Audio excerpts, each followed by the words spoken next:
Hi. ഒരേ infection ഒരാൾക്ക് വളരെ മൈൽഡായിട്ട് വരുന്നു, മറ്റൊരാൾക്ക് അത് ഭയങ്കര സിവിയർ ആയിട്ട് വരുന്നു.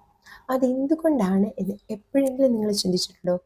നമ്മുടെ ശരീരത്തിൽ ഇൻഫെക്ഷനെ നേരിടുന്ന ഒരു ഡിഫൻസ് സിസ്റ്റം ഉണ്ട്. അതാണ് ഈ ഇമ്മ്യൂണിറ്റി. അപ്പോൾ ഇന്നത്തെ ടോപ്പിക്ക് ഇമ്മ്യൂണിറ്റി അഥവാ പ്രതിരോധ ശേഷിയെ പറ്റിയാണ് കേട്ടോ. ഇമ്മ്യൂൺ ഡിഫൻസ് എപ്പോഴും രണ്ട് തരത്തിലുണ്ട്. ഒന്ന് പെട്ടെന്ന് പ്രതികരിക്കുന്നത്, മറ്റൊന്ന് എന്താണ് ഇൻഫെക്ഷൻ എന്ന് തിരിച്ചറിഞ്ഞതിന് ശേഷം ശക്തമായി അതിന് എഗനിസ്റ്റ് ആയിട്ട് ഫൈറ്റ് ചെയ്യുന്നത്. അപ്പോൾ ഈ ഇമ്മ്യൂണിറ്റിയെ ഇൻഫ്ലുവൻസ് ചെയ്യുന്ന കുറേ കാര്യങ്ങളുണ്ട്.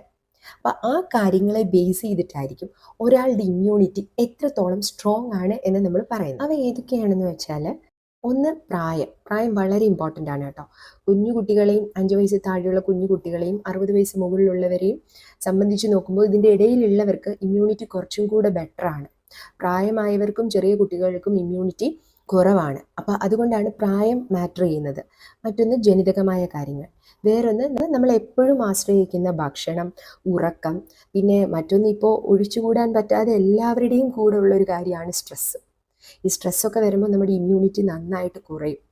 പിന്നെ മറ്റൊന്നാണ് ജീവിതശൈലി രോഗങ്ങൾ, ഷുഗർ, പ്രഷർ, അങ്ങനെയുള്ള ജീവിതശൈലി രോഗങ്ങൾ. പിന്നെ പുകവലി, മദ്യപാനം, പിന്നെ നമ്മുടെ പരിസ്ഥിതിയുടെ ആ ഒരു സന്തുലനാവസ്ഥ, ഇതെല്ലാം ചുരുക്കം പറഞ്ഞ് ഈ കാര്യങ്ങളെല്ലാം നമ്മുടെ പ്രതിരോധ ശേഷിയെ ബാധിക്കുന്ന ഒരു കാര്യമാണ് അല്ലേ? ഇത് ഏറ്റവും കൂടുതൽ നമുക്ക് മനസ്സിലായത് ആ ഒരു കോവിഡ് കാലഘട്ടത്തിലായിരുന്നിരിക്കണം, എത്രത്തോളം ആളുകളെ ഒരു അസുഖം എഫക്റ്റ് ചെയ്യുന്നു എന്നുള്ളത്. അപ്പോൾ ഇത്രയേ ഉള്ളൂ. ഇതിൻ്റെ ഒക്കെ ബേസിസിലാണ് ചിലർക്ക് അസുഖം വളരെ മൈൽഡായി വരും, ചിലർക്ക് സിവിയറിറ്റി കൂടി വരും.